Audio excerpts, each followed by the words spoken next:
tout de suite, nous parlons du MEDEF. Pourquoi? Parce qu'aujourd'hui, le MEDEF se réunit et le MEDEF qui pourrait probablement, je vous dis tout de suite, probablement claquer la porte des négociations sur l'assurance chômage. Je suis en direct avec Stéphane Brousse, qui est conseiller spécial chargé des PME au MEDEF. Bonjour. Bonjour, Jacques Bourdin. Ah oui, vous êtes président d'une entreprise dans le secteur de l'agroalimentaire à Marseille, 20 salariés, Brousse Vergès, c'est cela? Oui, tout à fait. Stéphane Brousse, conseiller exécutif du MEDEF cet après-midi.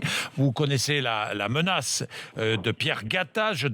Il a dit cela le 19 avril. Je donne 3 semaines au gouvernement pour profondément corriger le texte de la loi travail. Est-ce que ce texte a été corrigé comme vous le souhaitiez? Non, clairement non. On le modifie à la marge pour surtout ne pas choquer la partie de l'aile gauche de l'électorat qui pourrait voter cette loi. On se rend bien compte que cette loi ne sert plus à rien, que cette loi n'a pas de majorité pour être votée et qu'il faudra que le gouvernement l'impose par le 49.3 quoi qu'il arrive.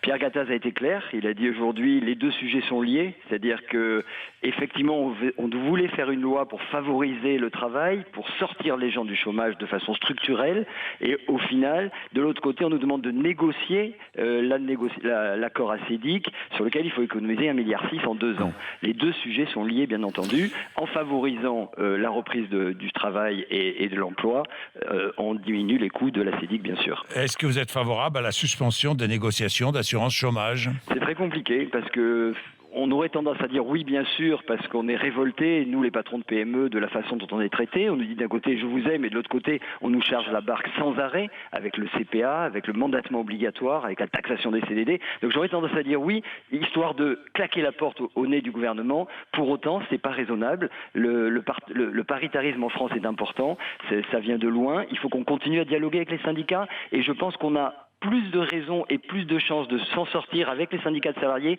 que directement par le gouvernement. 45 membres au conseil exécutif du MEDEF qui va donc se prononcer par vote cet après-midi. Nous verrons.